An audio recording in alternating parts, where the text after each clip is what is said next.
पाकिस्तान का इम्तिहान ऑस्ट्रेलिया में, ऑस्ट्रेलिया के खिलाफ वनडे सीरीज, और हिंदुस्तान ने तो वर्ल्ड टेस्ट चैंपियनशिप फाइनल के लिए दूसरी टीमों को रास्ता दे दिया। This is Najibul Hasnain honestly speaking. कप्तान नया, चैलेंज पुराना। ऑस्ट्रेलिया में ऑस्ट्रेलिया को हराना, ऑस्ट्रेलिया की सरजमीन पे कामयाबी दर्ज कराना। 22 साल पहले पाकिस्तान ने एक वाहिद वनडे सीरीज ऑस्ट्रेलिया में जीती थी, जो कि हमने वकार यूनिस की क़यादत में जीती थी।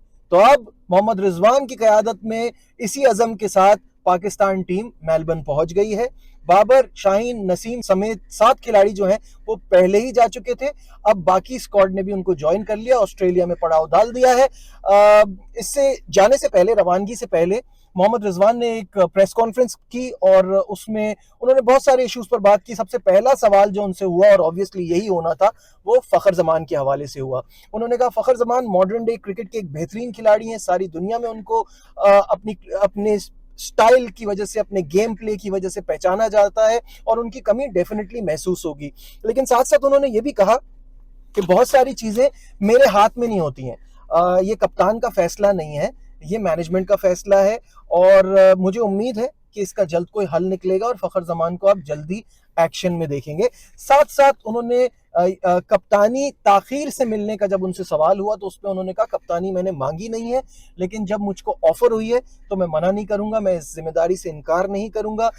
ये एक एजाज तो है, साथ साथ ये एक इम्तिहान भी है, एक बड़ा चैलेंज भी है, तो उसके लिए रेडी रहना बहुत ज़रूरी है। जहां तक मैं पहले बहुत टाइम से ये बात कर रहा हूं, मुझे नहीं लगता कि कोई भी ऑप्शन है स्पेशली लिमिटेड ओवर्स के लिए रिजवान के अलावा। रिजवान को पहले से ही कप्तान बना देते तो ये जो हम बार बार ट्राइका की बात करते हैं और इन तीनों के बीच में घूम रही थी ये कप्तान की डिबेट, वो पहले ही खत्म हो जाती। Rizwan is a fighter. वो जैसे भी हैं, जो भी हैं, जो उनके इश्यूज भी साथ साथ हैं, उसके अलावा भी अगर बात की जाए तो वो लड़ते हैं पाकिस्तान टीम के लिए। वो जिस तरह से बीच में टाइम वेस्ट करते हैं वो सब अब नहीं करना चाहिए उनको, क्योंकि अब वो कप्तान बन गए। But I think it's an excellent decision. साथ साथ रिजवान जो है ना, वो बड़ी मेच्योर अंदाज से उन्होंने कहा ये मत समझे मेरे आते ही फौरन सब कुछ तब्दील हो जाएगा, हमें एक कठिन वक्त से गुजरना पड़ेगा, मुश्किल फैसले करने पड़ेंगे, हार जीत इसका हिस्सा रहेगी, तब जाके एक अच्छी टीम बन पाएगी। भारतीय टीम की पाकिस्तान आमद के हवाले से जब उनसे सवाल किया तो उन्होंने कहा भारतीय टीम को पाकिस्तान जरूर आना चाहिए, हमें जितना प्यार हिंदुस्तान में मिलता है उससे डबल प्यार जो है वो हिंदुस्तानी प्लेयर्स को पाकिस्तान में मिलेगा, तो उनका आना जो है वो बहुत इंपॉर्टेंट है। इस मौके पे चेयरमैन पीसीबी मोहसिन नकवी साहब ने भी मीडिया से बातचीत की और जब उनसे फखर का सवाल हुआ तो उन्होंने कहा ये तो क्लियरली सिलेक्शन का मामला है, इसमें मेरा कोई रोल नहीं होता, इसमें मैं ज्यादा कोई बात नहीं करता, मेरी इनपुट नहीं होती, कौन टीम में आ रहा है कौन नहीं आ रहा ये फैसला सिलेक्शन कमेटी करेगी। किसी खिलाड़ी की सिलेक्शन पे मैं दखल अंदाजी नहीं करता। गैरी कर्स्टन से मुताल्लिक उनसे सवाल होना ही था, वो हुआ। उस पर उन्होंने कहा कि गैरी ने अपना मुआहिदा खुद ख़त्म किया है, हमने उनको नहीं निकाला, हमने ये मुआहिदा ख़त्म नहीं किया है। तो ऑन अ साइड नोट आपको यहाँ मैं एक बात एक्सप्लेन कर दूं, क्योंकि मैं बहुत दिन से देख रहा हूँ, मतलब जब से ये हुआ है तब से मैं ये नोट कर रहा हूँ कि लोग मुझे भी कमेंट्स में कह रहे हैं और हर जगह ये बात हो रही है कि पाकिस्तान ने गैरी कर्स्टन के साथ सही नहीं किया। स्पेशली इंडियन फैंस जो हैं वो उस पर बहुत ज़्यादा शोर मचा रहे हैं। तो मैं आपको एक चीज़ एक्सप्लेन करना चाहूँगा, बहुत क्लियरली और बहुत आसानी से ये आपको समझ में आ जाएगी। देखिए, पाकिस्तान क्रिकेट बोर्ड को बीसीसीआई से कंपेयर मत करें। बीसीसीआई का एक अलग स्टैंडर्ड है। बीसीसीआई जब किसी गोरे को हायर करता है तो वो उस पे एहसान करता है। पाकिस्तान क्रिकेट बोर्ड पे कोई गोरा आता है तो ऐसा लगता है वो हम पे एहसान कर रहा है। तो हम ब्लैकमेल नहीं होने वाले हैं। जो मेरे जराए बता रहे हैं कि ऐसा लगता था कि बात बात पे गैरी कर्स्टन अपने हाथ में इस्तीफा रखते थे और जब उनको कोई बात पसंद नहीं आती थी तो वो कहते थे दे दें, मैं इस्तीफा दे देता हूं फिर, अगर आप मेरी बात नहीं सुन रहे। तो एट दी एंड फिर पाकिस्तान क्रिकेट बोर्ड ने यही कहा होगा कि चलें आप भी अपनी ख्वाहिश पूरी कर लें, दे दें इस्तीफा अगर आपने देना है। क्योंकि ऐसा नहीं हो सकता कि आप हर डिसीजन में अपनी चलाने की कोशिश करें।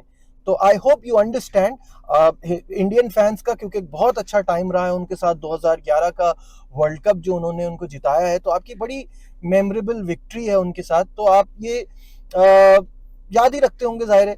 लेकिन हमारे साथ जब से वो आए हैं ना उनकी कोचिंग में हमने कुछ अचीव किया है, और दूसरा जो मैंने आपको पॉइंट बताया कि किसी भी एक इंसान से किसी ऑर्गेनाइजेशन को ब्लैकमेल नहीं होना चाहिए। तो ये इशू मेरे ख्याल में आपको समझ में आ गया होगा। तो काफ़ी वक्त भी गुजर चुका है, अब मुझे लगता है कि गैरी की वो जो अप्रोच है वो भी थोड़ी चेंज हो गई है, और वो एक बहुत ब्रिलियंट कोच है, but things didn't work out. इसको ऐसे देख लें कि वो चीज़ें हमारी और उनकी साथ चल नहीं पाई, बन नहीं पाई।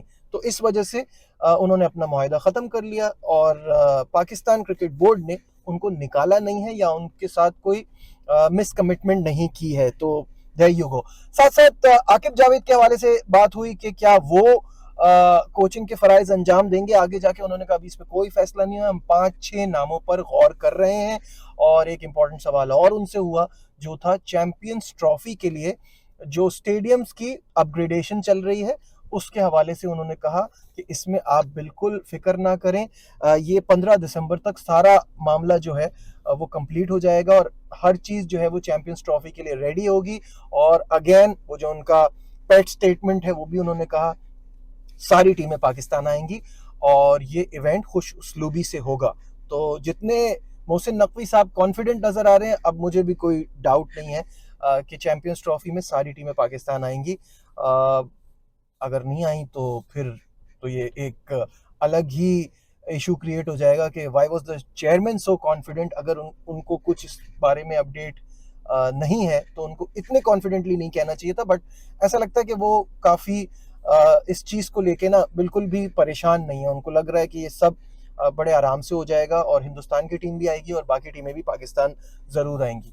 अच्छा, फ़खर जमान का जो टॉपिक है वो अब और एक अजीब सी एंगल पे निकल गया है, क्योंकि कल एक ट्वीट हुई फ़खर जमान के भाई के अकाउंट से, मुबैना तौर पर, I am not saying, but वो अकाउंट, उस अकाउंट को फ़खर जमान फॉलो भी करते हैं। तो उनके भाई ने ट्वीट करके कहा कि फ़खर ने अपने प्लेयर एजेंट से अपनी राहें जुदा कर ली हैं, अब वो कंपनी का हिस्सा नहीं है। और उसके बाद वो ट्वीट डिलीट भी हो गई, और फिर उनके करीबी ज़राए ने कहा कि ऐसा कुछ भी नहीं है, वो अपने एजेंट के साथ हैं। तो मतलब मुझे ये नहीं समझ में आ रहा कि ये इस चीज़ का भी एक इशू बनता जा रहा है, क्योंकि वो ये कह रहे हैं कि जो एजेंट है उसने एक ट्वीट की थी जिसमें वो एक दूसरे क्रिकेटर को फायदा पहुंचाने के लिए वो ट्वीट की गई थी, जिसका नुकसान फ़खर को हो गया, और वो इस चीज़ में फंस गए हैं। ये याद रहे कि ना वो सेंट्रल कॉन्ट्रैक्ट में है, ना वो लिमिटेड ओवर्स की सीरीज़ में उनको टीम में जगह मिल पाई है। और एक वक्त ये था कुछ दिनों पहले तक कि फ़खर जमान एज कैप्टन उनका नाम फ्लोट हो रहा था। तो ये जो अचानक से सारी चीज़ हुई है, क्या वो वाकई उनकी फिटनेस का इशू है, या ये जो डिसिप्लिनरी इश्यूज आ रहे हैं कि उनको बोर्ड के फैसले के खिलाफ ट्वीट नहीं करनी चाहिए थी, या जो बातें उन्होंने कनेक्शन कैंप में की शायद वो बुरी लग गई। But I think it's a little bit of both. Fitness भी ज़रा सा इशू है, उनकी नी का प्रॉब्लम तो है ही, वो अपना फिटनेस टेस्ट भी उस तरह से नहीं क्लियर कर पाए थे, और साथ साथ ये इशू भी है कि वो जो ट्वीट को लेके उनके खिलाफ ये स्टांस लिया गया। बट आई पर्सनली फील जिस तरह का प्लेयर फ़खर है और जैसा उनका करियर रहा है, वो उनको आप इग्नोर नहीं कर सकते। तो अगेन मैं वही बात करूंगा जो मोहम्मद रिजवान भी कर रहे थे कि जल्द अज जल्द इसका फैसला करें और फ़खर पाकिस्तान टीम के लिए वापस एक्शन में नजर आए। अदरवाइज हम एक बड़ा अपना और फ़खर दोनों का नुकसान कर रहे हैं। तो ये तो बात हो गई पाकिस्तान क्रिकेट के हवाले से और जो कुछ चल रहा है यहाँ पे। मूविंग ऑन, जल्दी से बात कर लेते हैं आईसीसी वर्ल्ड टेस्ट चैंपियनशिप के फाइनल के हवाले से, जहां फाइनल में रसाई बहुत दिलचस्प हो गई है। भारत की जो अपने होम में न्यूजीलैंड के खिलाफ शिकस्त हुई है, और ये बड़ी तारीखी विक्ट्री है न्यूजीलैंड के लिए। उसके बाद दूसरी टीमों को रास्ता मिल गया है, उनके लिए उम्मीद की किरण जग गई है यहाँ पे।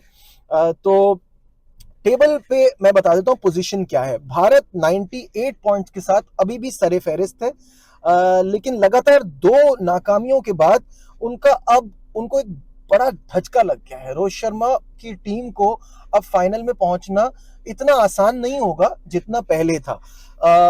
एक मैच उनका बाकी है मुंबई में अगेंस्ट न्यूजीलैंड, वो तो उनको जीतना मस्ट है, सही है। साथ साथ आपके 5 मैच हैं बॉर्डर गवास्कर के ऑस्ट्रेलिया में, तो वहां आपको 3 मैच जीतना जरूरी है, यानी 6 मैचेस में से 4 मैच आप जीतेंगे। बॉर्डर गवास्कर के 3 मैच और 1 मैच ये न्यूजीलैंड के खिलाफ, तब आप स्ट्रेट अवे फाइनल में जा सकते हैं। अगर आप 3 मैच जीतते यानी 1 यहाँ और 2 वहां, तो बहुत मुश्किल हो जाएगा और फिर दूसरों पे इन्हिसार करना पड़ेगा।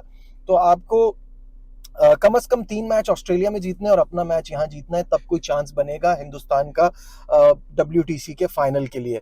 ऑस्ट्रेलिया की जहां तक बात की जाए तो उनके टोटल हैं 7 मैचेस, जिसमें से 5 इंडिया के खिलाफ हैं अपने ही होम में और 2 श्रीलंका में हैं। यहाँ पे सिंपल चीज ये है कि 7 में से 5 मैच तो ऑस्ट्रेलिया को जीतने हैं।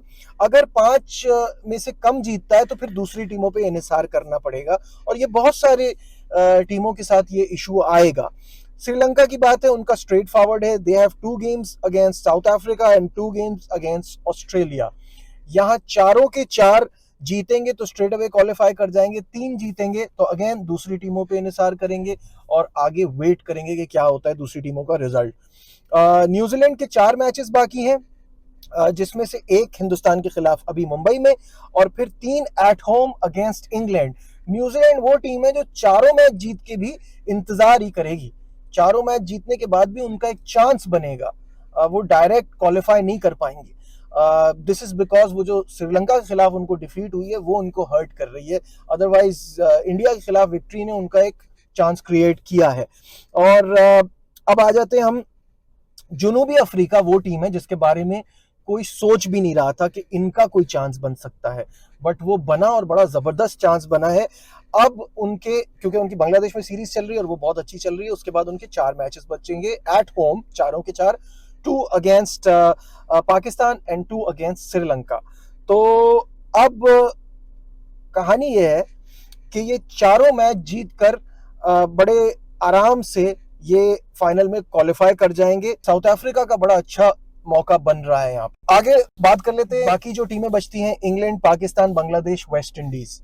England, Pakistan, Bangladesh, West Indies ये वो टीमें हैं जिनका अब कोई चांस नहीं बचा है। बैठ के आराम से दूसरों के मैचेस देख के एंजॉय करें और फाइनल में कौन टीम पहुंचती है वो आपको पता चल जाएगा। इनके लिए अब क्लियरली कोई चांस नजर नहीं आ रहा। सो आज की वीडियो में बस इतना ही। लाइक, शेयर, सब्सक्राइब, देखते रहिए Najibul Hasnain honestly speaking. Bye.